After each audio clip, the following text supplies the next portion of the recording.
पैसे येणे का थांबले, सत्य की अफवा, रियालिटी चेक. नमस्कार मित्रांनो आणि महिला भगिनींनो, गेल्या काही महिन्यापासून महाराष्ट्रातील लाखो महिलांच्या मनात एकच प्रश्न घर करून आहे. माझ्या खात्यात या महिन्याचे 1500 रुपये का आले नाहीत? कुणी म्हणते सरकारकडे पैसे संपलेले आहे, कुणी म्हणते योजना बंद पडली आहे, तर कुणी म्हणते की निवडणुका संपल्या आणि वचन हवेत विरले. आजच्या या व्हिडिओमध्ये आपण याच गोष्टीचा इन डेप्थ अनालिसिस करणार आहोत. खरोखरच लाडकी बहीण योजना बंद पडली आहे का? बजेटमध्ये 10,000 कोटीची कपात का करण्यात आली? आणि सर्वात महत्वाचं, ज्या 24 लाख महिलांचे पैसे थांबले आहेत त्या मागचं खरं कारण काय?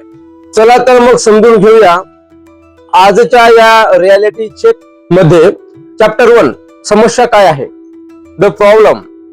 सर्वात आधी आकडेवारीवर नजर टाकूया. फेब्रुवारी 2026च्या सुरुवातीला अनेक बातम्या समोर आल्या की राज्यभरातील तब्बल 24 लाख लाभार्थी महिलांचे पैसे अचानक थांबले आहेत. जर तुम्ही विचार करत असाल की हे फक्त तुमच्या सोबत घडले, तर तुम्ही चुकीचे आहात. हा आकडा खूप मोठा आहे, पण का? याचं कारण सरकारने बजेट नाही असं दिलंय का? नाही. याचं मूळ कारण आहे एक टेक्निकल ग्लिच आणि ई-केवायसी मधील एक छोटीशी चूक. सरकारच्या माहितीनुसार ई-केवायसी करताना एक प्रश्न विचारला गेला होता, तुम्ही किंवा तुमच्या कुटुंबातील कोणी सरकारी नोकरीत आहे का? अनेक महिलांनी किंवा फॉर्म भरणाऱ्यांनी घाई गडबडीत किंवा न समजल्यामुळे तिथे चुकीचं उत्तर दिलं आणि जसं तुम्ही हो म्हणता सिस्टम तुम्हाला आपोआप अपात्र म्हणजेच इनलिजिबल ठरविते. या एका चुकीमुळे लाखो महिलांची नावे लाभार्थी यादीतून वगळण्यात आली आहेत. दुसरं कारण, ई-केवायसी ची डेडलाईन.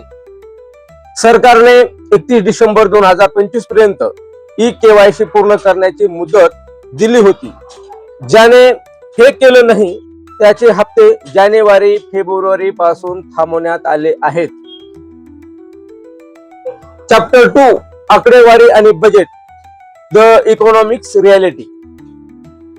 पण मित्रांनो, फक्त ई-केवायसी पुरतं मर्यादित आहे का, की यामागे काही आर्थिक गणित म्हणजेच इकॉनॉमिक्स कॅल्क्युलेशन सुद्धा आहेत?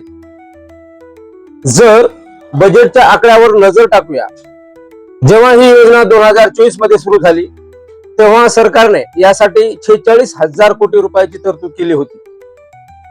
निवडणुकीच्या वेळी वचन दिलं गेलं की रक्कम 1500 रुपयावरून 2100 रुपये केले जाईल. पण 2025-26च्या बजेटमध्ये काय झालं? उपमुख्यमंत्री आणि अर्थमंत्र्यांनी या योजनेसाठी 36,000 कोटी रुपयाची तरतूद केली. म्हणजेच गेल्या वर्षीपेक्षा 10,000 कोटी रुपये कमी करण्यात आले. आता तुम्हीच विचार करा, जर वचन पूर्ण करायचे असतील, रक्कम वाढवायची असेल, तर बजेट वाढवायला हवं होतं की कमी व्हायला हवं होतं? इकॉनॉमिक्सचा साधा नियम आहे, सप्लाय अँड डिमांड. जेव्हा राज्याच्या तिजोरीवर कर्जाचा बोजा वाढतो, आज जर पाहिलं तर महाराष्ट्रावर जवळपास 7 ते 8 लाख कोटीचा कर्ज आहे. तेव्हा सरकारला अशा योजनांमध्ये फिल्टर लावावे लागतात आणि हेच फिल्टर म्हणजे कडक ई-केवायसी नियम आणि अपात्रता निकष. हे काही नवीन नाहीये. मध्य प्रदेशाच्या म्हणजे एमपीच्या लाडली बहना योजनेतील सुरुवातीला असेच बदल झाले होते. यालाच आपण फिस्कल रॅशनलायझेशन म्हणतो.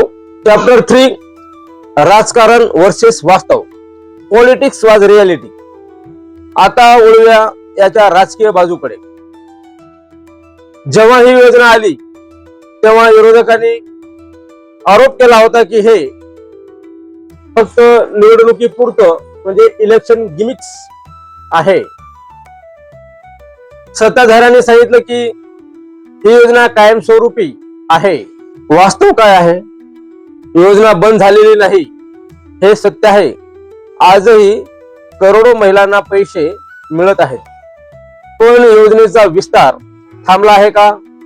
ज्या वेगाने सुरुवातीला पैसे वाटले जात होते, आता तिथे स्क्रुटिनी किंवा पडताळणी वाढली आहे. बजेटमध्ये झालेली कपात आणि 2100 रुपयाच्या वचनाचा अद्याप अंमल न होणे हे दर्शवते की सरकारला आर्थिक ताण आहे. त्यामुळेच भविष्यात कदाचित अजून कडक नियम येऊ शकतात, ज्याला आपण टार्गेटेड वेलफेअर म्हणतो. म्हणजेच फक्त त्यांनाच लाभ देणे ज्यांना खरोखरच गरज आहे. चॅप्टर 4 आता काय करायचं? The solution.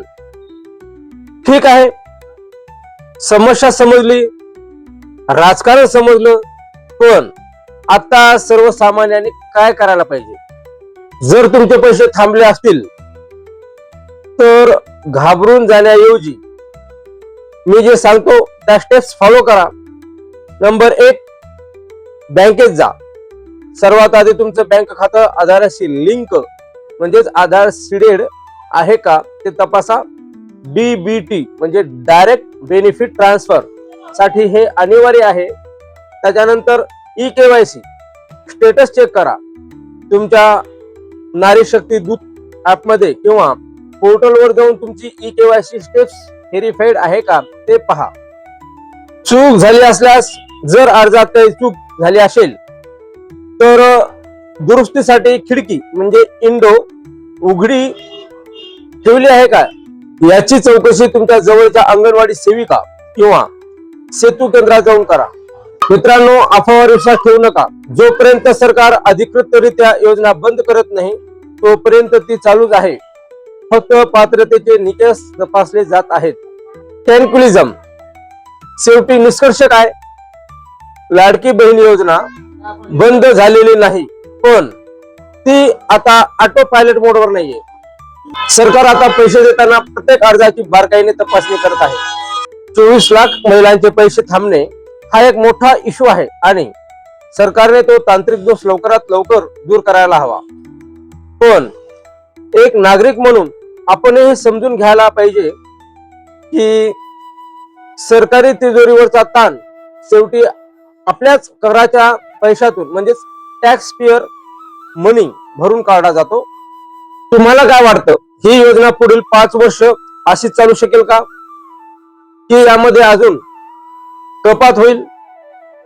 तुमचं मत खाली कमेंट मध्ये नक्की सांगा. जर तुम्हाला हा व्हिडिओ इन्फॉर्मेटिव्ह वाटला असेल तर लाईक करा आणि तुमच्या मित्र मैत्रिणींसोबत शेअर करा, जेणेकरून त्यांनाही सत्य समजेल. जर तुम्ही शिवम कृषी टेक युट्यूब चॅनलवर नवीन असाल तर चॅनलला सबस्क्राईब करून शेजारी बेल आयकॉनला प्रेस करून ऑल वर क्लिक करून घ्या, जेणेकरून असेच नवनवीन व्हिडिओ तुम्हाला पाहायला भेटेल. भेटूया पुढील व्हिडिओ मध्ये. तोपर्यंत राम राम. जय हिंद, जय महाराष्ट्र.